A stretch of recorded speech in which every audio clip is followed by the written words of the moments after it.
Welcome to the Kentucky History Channel, where we strive to bring you all the Kentucky history content you want and you deserve. Kentucky is a part of all of us, and we plan on covering all the history we can, from Pike County to Fulton County, from Louisville to Harlan.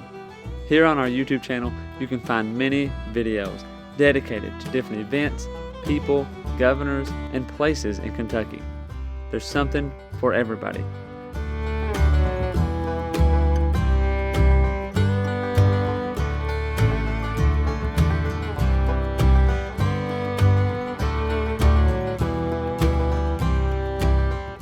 While you're here, if you like the channel, hit the subscribe button and the notification button so you get notified anytime new Kentucky history is available. And if you want to support the channel, we have a Patreon page as well, or patreon.com/KYHistoryPod. Welcome back to the Kentucky History Podcast. I'm your host, James Cable, and I'm with David Kirkpatrick. How you doing? I'm doing great. You? Doing good. We are, continuing that long road. This road of early frontiersmen keeps getting longer, but That's right. I guess we're gonna keep driving on it. We'll go with it till it runs out of gas. Yeah. So we have talked about many of the frontiersmen that had a big impact in Kentucky, but and I said this in a previous episode, but it's still this. We're keep going down the rabbit hole. We start off with, say, Daniel Boone. Everybody knows Daniel Boone. Talk about James Harrod. A lot of people probably know about James Harrod. Simon Kenton, the same. Then we get into Benjamin Logan, Squire Boone, William Whitley. We start going down this path that people are probably not as familiar with.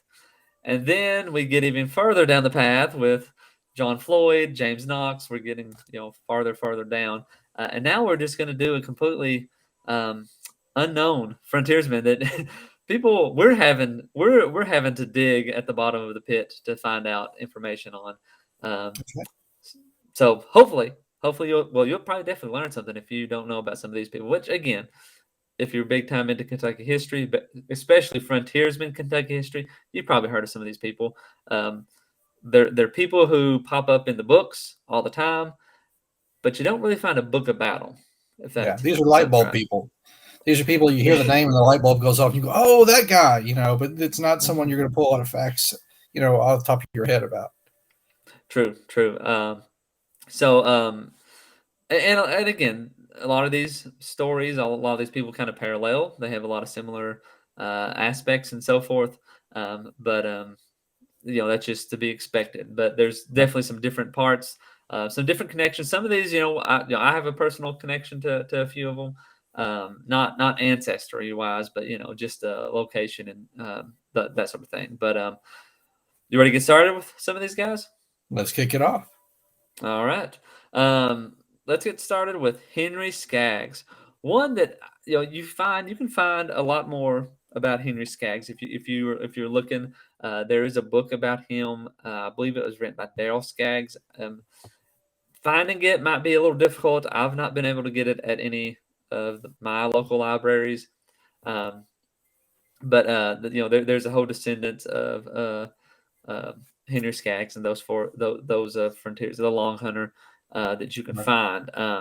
So basically, though, Henry Skaggs was born in January 8th of 1724 in Maryland, the British royal colony at the time, to James and Rachel Skaggs, and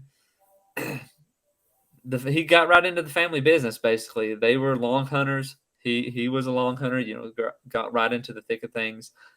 Was always an outdoors kind of person. Not much, of course, is known really about his childhood, and his career as an explorer began in 1761. So, I mean, if you are doing that, he was a little older, I guess. I was going to say, if you're doing that math, he wasn't that old, but he's a little older than you think. Right, especially for that time.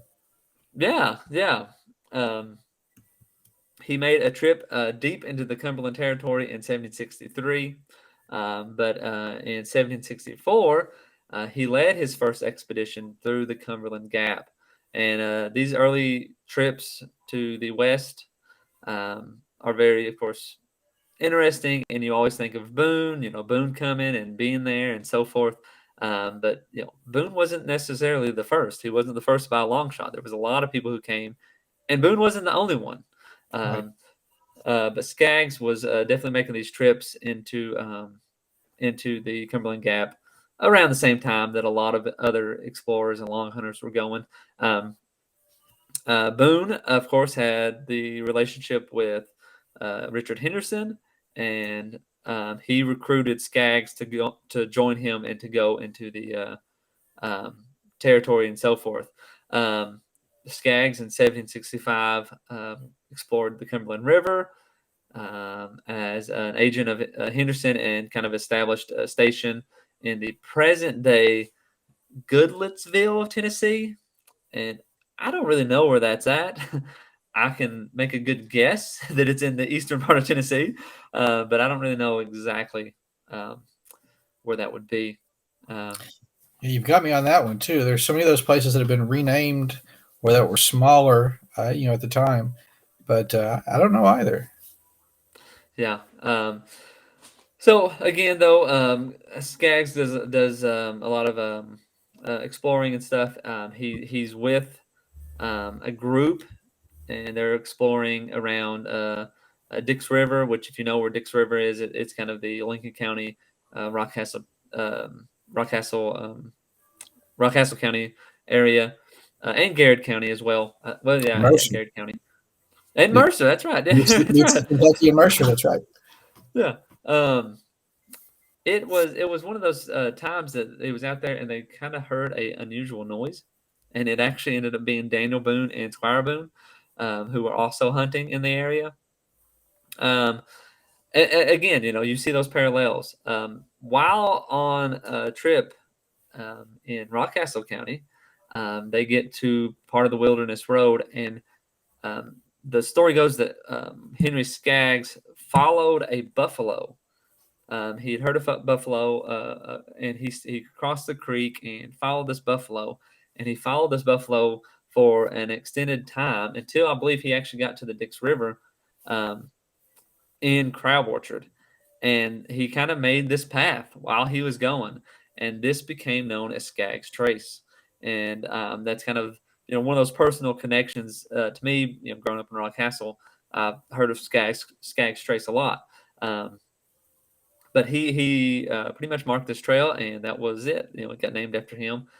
He went back and forth on it. I assume for many times, but I always find it kind of interesting that that random little trail was basically because a hunter was like, you know what, I'm going to follow that buffalo, and Right. that was it. So, which that's how it goes when you're out in the woods. What are you going to do? Well, I'll just follow that buffalo and see where it Yeah, takes me. Buffalo's probably been there before. He knows the smoothest route, so that's a good idea. Yeah, yeah. In 1775, skipping ahead a little more, um, Skaggs was with Boone and Richard Henderson and the whole group whenever they went along to establish the uh, Transylvania Company there in Boonesboro and all that kind of stuff. And again, one of those guys that's involved in all the stuff that's going on, but just doesn't have that namesake or wasn't necessarily um, that person that was in front of the whole thing. Um, this other story about Henry Skaggs, which is pretty interesting, and we need to probably cover this a little bit more, is the story of the Harp or Harpy brothers and William Skaggs, or not William, Henry Skaggs. Attempt or adventure to try and catch them. And to make it a little brief, the Harpy brothers were, I guess, would you say, the first serial killers of the West, maybe, or Yeah, I would say west of the mountains, absolutely. uh-huh. And what I don't know a lot about them to sit here and talk about all the stuff that had happened, but basically it come down to Skaggs wanted to pursue them and try to capture them and end their kind of criminal problems and so forth. But once Skaggs and his group, they kind of got a little um, discouraged, and his group kind of fell apart. He came to Daniel Trebeau, right? Mhm. Did I say that right? Trabo, Trabo. Trabo. Yeah. I've heard both, yeah. And came to him, and they decided to go help because I think the Harpy brothers had kidnapped um, Daniel's son, and they ended up, finding Daniel Trebo's son, uh, dead in some along the way, and kind of discouraged them, and pretty much put into the into his pursuing of the Harpy brothers. Um, but Skaggs trying to be an honorable kind of person and so forth. He um, he did pretty good. Henry Skaggs may have initially settled before 1792 in the vicinity of Big or Little Pittman's Creek, um, right around the Green River and so forth. But at this time, I mean, I was sitting there thinking, he's a pretty old feller. He's getting older. Um, Yeah, the land grant issue, of course, comes up as all of them do, and in early frontiersmen. But he lived there in present day Barron County for a while, till he basically died of natural causes in December 4th, 1810, and he was buried at the Henry Skaggs Cemetery, which I believe is still probably visitable. I don't know how well it's kept up and stuff. So. that's a good question. I don't know either. Mhm. So Let me who's get next? Well, so yeah, well, before we run off on Henry Skaggs, you know, again, it's very brief. There's plenty more out there, I'm sure, about him, but a lot of people just don't know about Henry Skaggs. And growing up in Rockcastle, it's always been a name that you kind of feel familiar with. And of course, there's the is it Ricky Skaggs, who's the country yeah. music singer, right? Mhm. That's a familiar name. I assume that he's probably related to Henry Skaggs at some point. There's not a lot of Skaggs around there, so I would think there's a connection. That's a possibility. Mm. Well, Uh, you mentioned the connection to Skaggs Trace and how it always stuck out to you because that was a name that you'd always remembered. I have the same sort of thing with the pioneer, and that's Abraham Chaplin, who comes with Herod. And like I said, I grew up in Washington County, but we visited Harrodsburg a lot. So you know about James Herod and the folks at Fort Herod. But what makes Chaplin special was the Chaplin River forms the border uh, between Washington County and parts of other counties as well. So that's the name of the 30 or so folks that came with Herod that always stuck out to me for the same reason. And, biases aside, I think Chaplin's another one of those guys that really deserves to be remembered and celebrated a little bit. But he's always in the background. He's one of these original settlers that comes with Herod in 1774. The most noticeable mark, of course, he ends up leaving behind is once they get here and they're exploring for good land, they split up and they're searching out and mapping and surveying the area that he surveys. He discovers the Chaplin River, and it, of course, still bears his name today. So his background is not terribly unique for a lot of these guys. He's born in December of 54 in Frederick County, Virginia. He grew up in a crowded family on a farm. And, just similar to a lot of young men of his age, you can't afford to remain at home. You're going to have to find, a living somewhere. And Chaplin's situation is made worse because his father dies when he's younger. His mother remarries. Uh, don't see a lot of information about the stepfather other than the fact that he ends up spending a good chunk of what Chaplin considered to be his inheritance. So mhm. it's hard to judge someone based on that. It could have been Yeah. tough times and they did what they had to do. But regardless of the situation, Chaplin is left with almost nothing. And so he leaves as a teenager. He's going to take the little remaining amount that he has and try to make his way in the world. And he goes to what he considers to be really the frontier, which is Western Pennsylvania. And he sets up there, raising corn and hunting and kind of surviving in a familiar way that we would come to know here in Kentucky. And we know he was in a pretty remote area because he mentions going without seeing a soul for weeks at a time. So I think as a teenager today, I tend to think of teenagers as fairly social folks. I mean, you've got Yeah. social media and all kinds of things. Imagine being isolated for that long.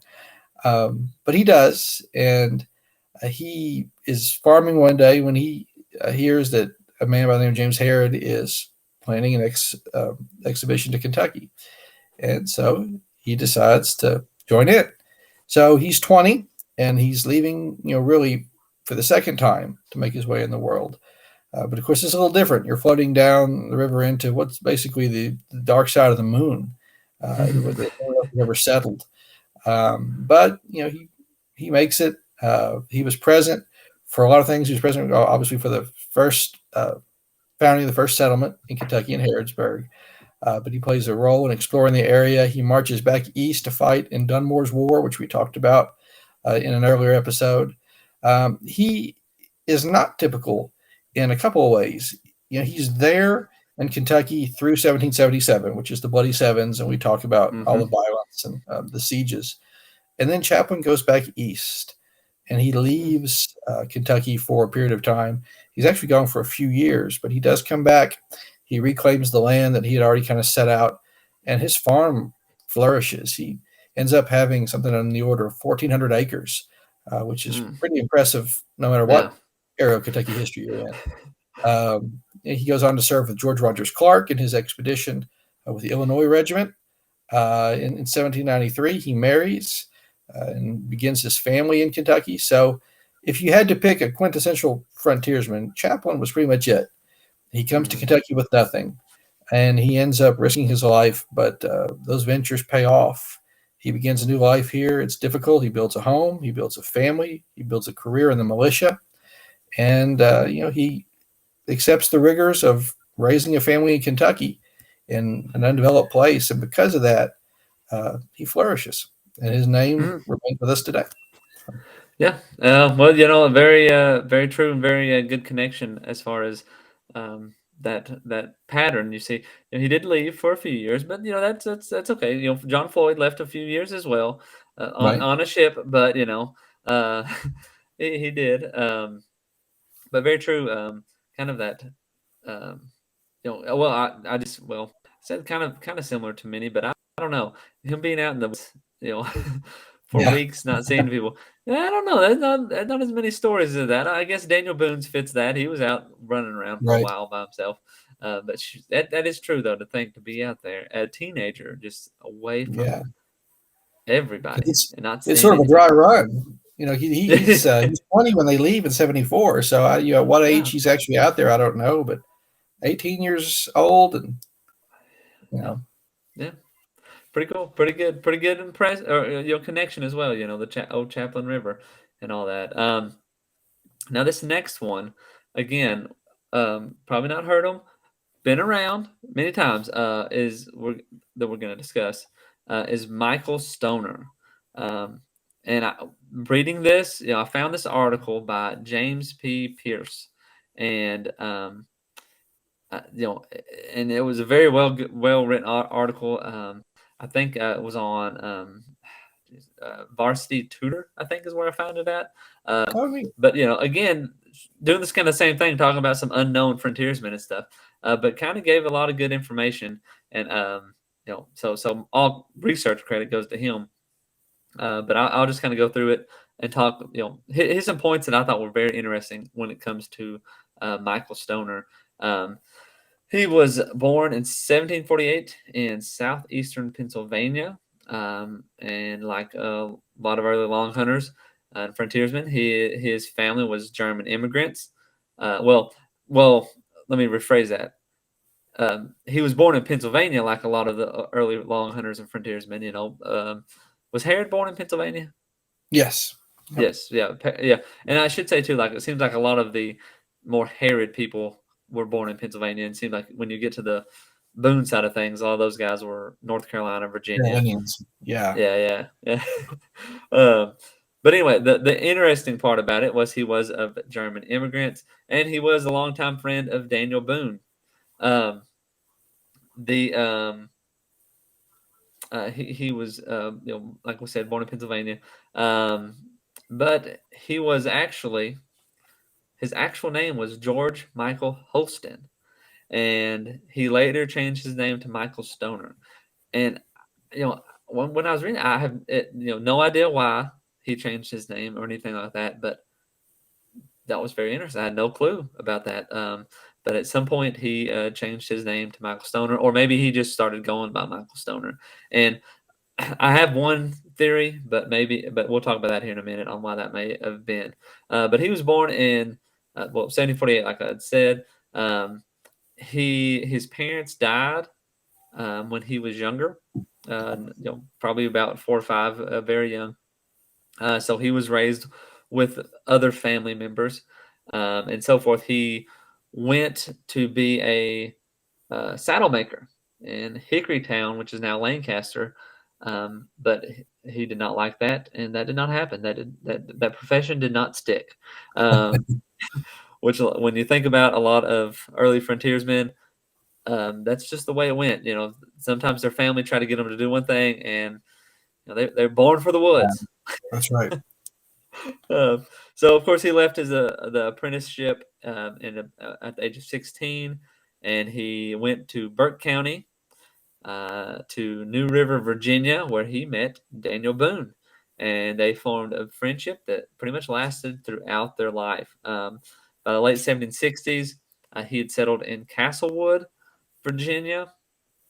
Uh, getting close to the Cumberland Gap. He had already been Nice. over the mountains and into the continent's interior, including Kentucky, by this point in the 1760s. So, um, again, following that same pattern, right along there, getting into Kentucky, checking places out. At one point, uh, according to this is according to Nathan Boone, Daniel Boone's son. He described Michael Stoner as an awkward Dutchman, and that he spoke in a heavy German accent. Um, which, when you think Huh. about this is a bit different. Not as many of the frontiersmen have that Dutch or German background, or at least it didn't seem. I always was told that if a place was called had Berg at the end of it, that was Right. named German, and if it was a Right. borough, that was English. And hence the Harrodsburg was more of that German following Pittsburgh, or not Pittsburgh, Pennsylvania, all that Mm. sort of line. But anyway, in 1767, at the age of 19, Stoner came with Daniel Boone and a long hunting expedition into Kentucky. He was along with Samuel Harrod and Boone. Um, they passed through the Cumberland Gap and, trekked around good old Eastern Kentucky for a while. Um, they had made their headquarters, and they made the first headquarters at a place that is now known as Crowb Orchard. Woo woo! Um, and Heard of that place before?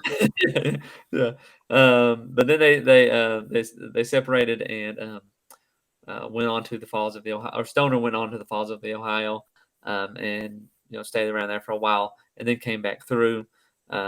This was kind of one of the first big expeditions of Boone and Stoner as well. Um, they also came in through the Cumberland Gap, or not through shot. They also came. He also came with Boone for the Transylvania Company during Henderson's expeditions and all that kind of stuff, wanting them to track out land and so forth. The other ones, typical as it goes. Stoner was with Boone whenever Boone's son James, died from an Indian attack. Um, Right. he was with that party and so forth. With that's I think we talked about that quite a bit. But he was one of the people that was with them. Um, then of course Lord Dunmore's War strikes up, and the gossip bed of let's go to Kentucky is all right there, and all those soldiers, and so following spring, they all decide to head out to um, uh, they all decide to head out to Kentucky. During the Dunmore's War, Stoner a very similar uh, track that the others did. He volunteered. Not so sure on what battles he may have been a part of or so forth, but um, he was definitely there. For a time period. Right. Um, Stoner joined Daniel for the Transylvania Company again, like we said, whenever they were they were establishing that. The company actually established, and it actually said Michael Stoner entered in February 5th, 1775. Um, they left that early spring.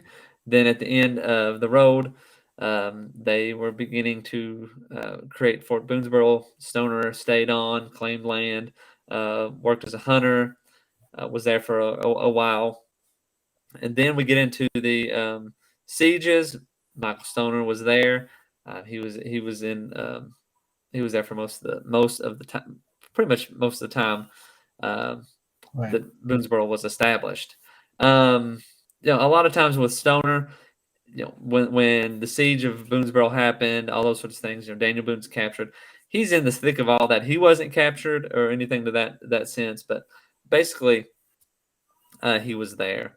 Um, he Once all that kind of stuff started settling down in 1779, he went with George Rogers Clark to take Benson's.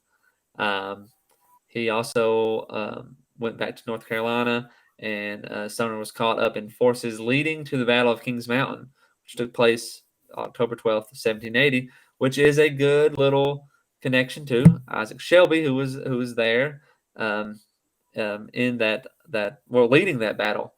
Stoner was Right. wounded in 1782, the Battle of Blue Licks, which would be the last battle of the Revolutionary War and the last that ended the British campaign in the West.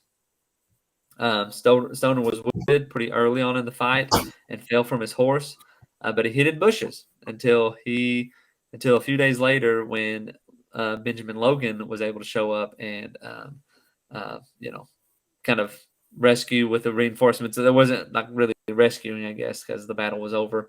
Um, Again, though, Stoner participated in a lot of the Ohio campaigns led by Benjamin Logan and George Rogers Clark. Um, things we've kind of talked about many times. So he did finally marry in 1786 a woman named Frances Tribble. She was the daughter of Reverend Andrew Tribble and his wife Sarah Ann Burris. Now Stoner at this time was 38 and his wife was 17. So bit There's of an a age gap. thesis in there somewhere because Chaplin did the same thing and Herod did the same thing. They were old when they married. What's the deal? Yeah, well, they went out and sowed their wild oats in the fact that they ran around in the woods for many years, establishing That had to be it. establishing settlements. But after the marriage, Stoner settled down in Clark County, Kentucky, 5 miles from what would become Winchester. Uh, had a few kids, and so forth. In 1808, um, in 1808, Daniel Boone had moved to Missouri, and he says, "Hey, Stoner, come on up to Missouri, man. There's nobody around here. Let's go exploring." And unable to resist, Stoner hops on his horse and heads that way. He wanted to move to Missouri, but his wife said no. She said she wasn't moving, so just Stoner left, and so forth. But this is kind of probably you would probably say Stoner's last expedition because he goes up there, he hangs out with Boone.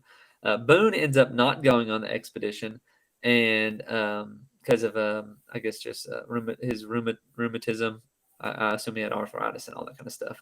Um, but Stoner ends up going, and he ends up going for almost 2 years on this expedition up into Missouri, and parts of it he's not like he's even by himself, like alone, and he's like 62 years old, doing this stuff, which is you know Unbelievable. yeah, yeah, quite impressive.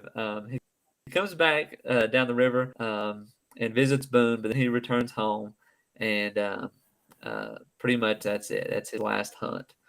He dies in 1815 at 67 and is buried in Monticello, which is Wayne County, Kentucky. Some interesting things. He had three. three of Stoner's children, as well as one grandson, married Boone descendants. So pretty interesting. You hear a lot of people claiming Close to be, connection. yeah, claiming to be related to Boone. If you're related to Boone, you're probably related to Stoner as well. Uh, so some interesting points that the article kind of pointed out is why he's not mentioned. Why do we not know as much about Michael Stoner? And it gives some pretty good reasons. One, and a very good one, was he was illiterate, couldn't write, couldn't read. At least not in English at all. So Right. that's that. That's pretty much all out of there. Secondly, him not being able to, or being illiterate, that would kind of prevent him from kind of uh, getting any kind of position, leadership, or anything like that. So that's another mark against him. And that's just the way it went. Even Boone had some official positions and so forth. But this next one Right. I found the most interesting. He's not as well known is because he was a Dutchman. He spoke a heavy German accent, and it was a bit of a slander. People, you know, Mm. um, if you think about it, at that time, a lot of people exploring would English people of English descent or Scots Irish, whatever you want to kind of go with. You don't hear as much about um, the Dutch or someone of German descent.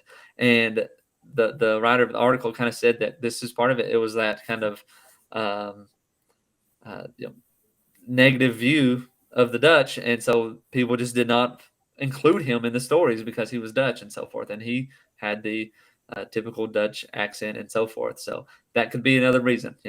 I don't know, but Yeah. it makes some sense, and it's not crazy, I guess. But anyway, another frontiersman, not as well known, but had a big role in all of it. And if I had to find one fault with Michael Stoner, and I have great respect for everything that he did, Stoner was the person called on when Herod was going on his final trip with a man named Bridges, and they were worried there was bad blood there. They needed someone trustworthy to go with them. They called Michael Stoner. So, on the one hand, kudos to him for being that trustworthy, that you're the go-to guy. On the other hand, you had one job on this trip. That's not let and, Herod get killed. and he failed So, miserably. anyways, that's beside the point. yeah, yeah, he failed miserably. Maybe he just wandered off, and then it's like, oh wait, I'm lost. Yeah, who knows?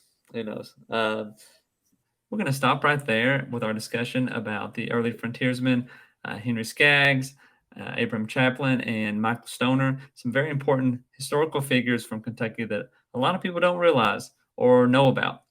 We'll be back next week with some more. So thanks again for listening, and we'll see you next time.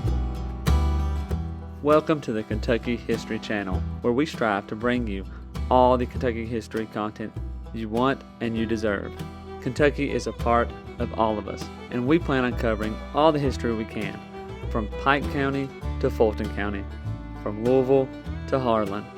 Here on our YouTube channel, you can find many videos dedicated to different events, people, governors, and places in Kentucky. There's something for everybody.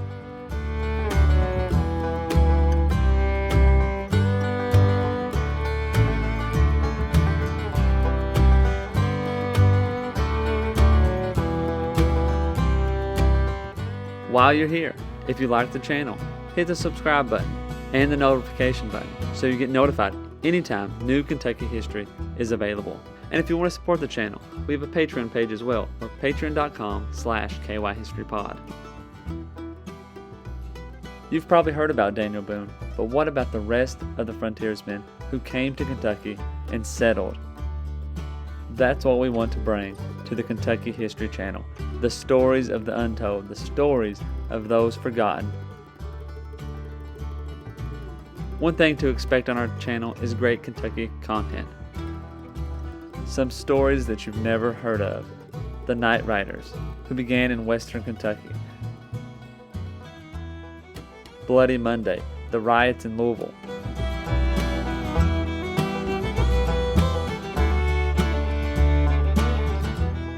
the assassination of Governor Goebel, the only governor ever assassinated in the United States. Stories from all over Kentucky, stories that are unforgettable once you've heard them. You can find out who counties in Kentucky are named after and how your county got started. From beginning to end, we plan to document every county in Kentucky, all 120. Reach out to us on all of our social media platforms, Twitter, Facebook, and Instagram. And also leave a comment on one of our YouTube videos. You can also check out our podcast episodes. You can subscribe to our podcast on Apple Podcasts, Spotify, iHeartRadio, and many more.